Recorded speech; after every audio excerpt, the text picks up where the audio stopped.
Until 2019, in the 21st century, the NBA MVP was only won by players associated with the American training system.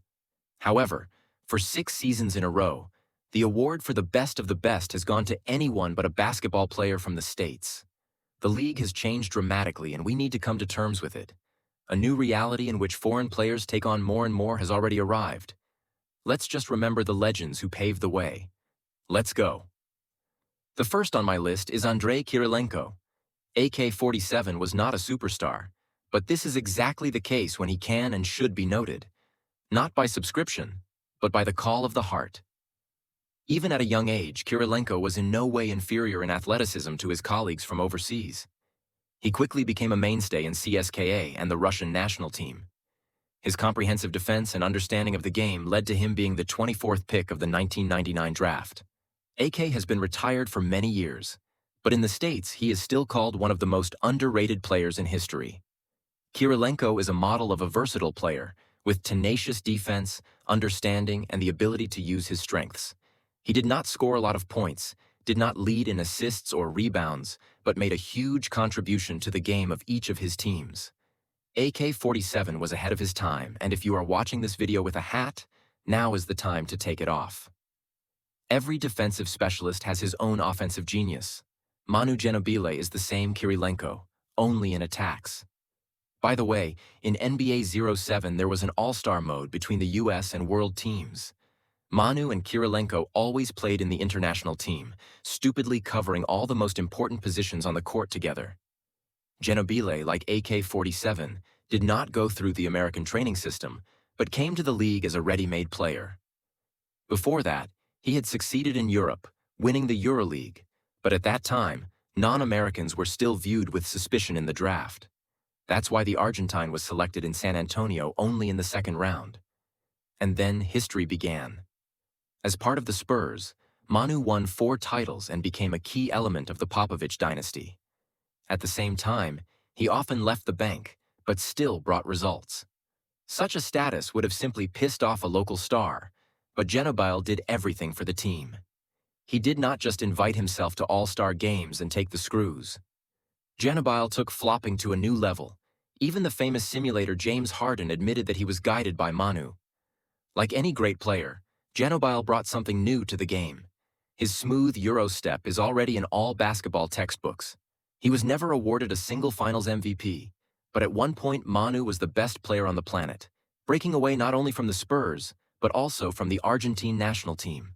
Since Dream Team '92, only the Argentines have managed to deprive the United States of Olympic gold.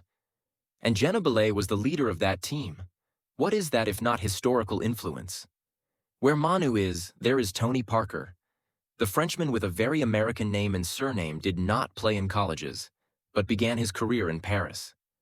His speed and game intelligence quickly made him one of the main young talents in Europe.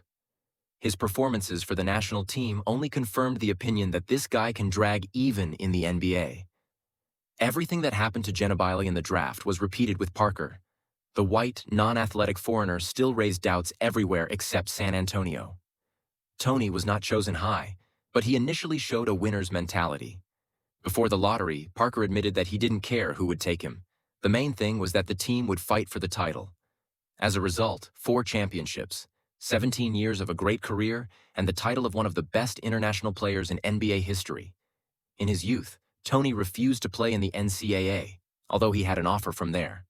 Time has shown that the choice was 100% correct. For example, Yao Ming became the first number of the 2002 draft, although he was still a pig in a poke. The task turned out to be with an asterisk. Yes, but a healthy Asian with superstar potential, but he played far from the strongest Chinese league, even by American standards. Talent, size, and, of course, the potential of the huge Chinese market played their role. Yao quickly became a superstar and the main rival of the dominant Shaquille O'Neal. Unfortunately, the center's career was ruined by numerous injuries. But Ming is not just a meme man. The NBA got a lot from him, both in terms of play and marketing. Yao showed what a shooting giant is even before the era of unicorns and defense-stretching towers. Plus, he united the US and Chinese markets, significantly expanding the league's international presence. The Chinese are crazy about basketball largely thanks to Ming. Another player ahead of his time is Dirk Nowitzki. Yes, that same Dirk, who managed to take the regular season MVP before the arrival of Giannis and Jokic. To describe the greatness of Nowitzki, one simple fact is enough. During his NBA career, the German forward scored a ton of points. Only 5 basketball players have scored more, and they are pure legends. In terms of points scored, the best. Nowitzki revolutionized the power forward position with his ability to shoot from any distance and remain effective. Dirk spent his last season with Doncic. Dallas bet on another European, and the last playoffs proved that the bet was quite relevant. All of the Mavericks' recent successes are associated with one of this duo. With Luka, the Mavericks reached the Western Finals and the NBA Finals against the Celtics. Doncic is a rare example of a non-American who was hyped up even before coming to the NBA. But unlike the numerous prospects that appear every year, his hype is justified. Back in 2016, Luka was deciding the outcome of matches in Real, quickly became one of the best in Europe, taking the EuroLeague and MVP. Doncic went through the wildly competitive West at maximum speed, while he is still very young and has not entered his prime. Right now, he is the most productive player of the season. His versatility and basketball IQ already allow him to be compared to the greats. Another similarity with Dirk is the strange draft. At one time, Nowitzki chose Milwaukee and immediately moved to Dallas. Luka took Atlanta and also traded him to the Mavs. However, in Spain, not only the Real Academy works well, and Ugazoli is a product of the Barcelona system. In Enbayo, he was taken at the end of the first round, but the center immediately achieved success, winning the award for the best rookie. Perhaps Pau is still the strongest player in the history of Memphis. Grizzlies and title ambitions are things in different dimensions. Therefore, such a talent needed a more stellar franchise and got his chance in the Lakers. After the scandalous parting with Shaq, Los Angeles noticeably weakened. Perhaps this is not a popular opinion, but it was Pau who extended Kobe's career. Brian won late titles as the sole and main alpha, but without his faithful squire from Spain, those victories and finals might not have happened. Gasol's versatility made him a 6-time All-Star, a 2-time champion, and the most decorated Gasol in the family, since his brother Mark has only 1 title with the Raptors. Pau and Mark were considered talents from an early age, which is not the case with Giannis Antetokounmpo. Garrick Freak was so popular that he played for a team with a hard-to-pronounce name from the 2nd Greek division. But there was more than enough athleticism there, so the Bugs believed in him. The skinny octopus Giannis pumped up into the best player in the history of the franchise, took back-to-back MVP in 19 and 20, and led Milwaukee to the championship in 21. Antetokounmpo doesn't have a reliable shot. His decisions on the court are still questionable. His numerous mascot brothers piss off the haters, but even the haters can't deny his progress, hard work, and ability to carry. The last 5 to 7 years of NBA could easily have become the era of Giannis, if not for his Serbian brother Nikola Jokic.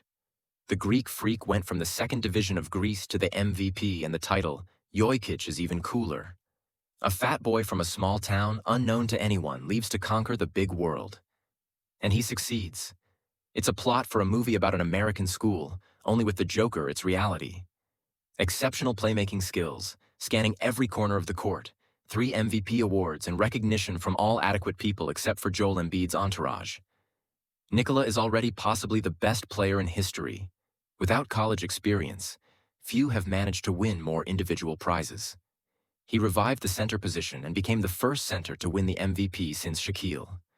The triple-double man has remained modest, even while earning millions of dollars. There are many trump cards in this game, but the Joker is one of a kind.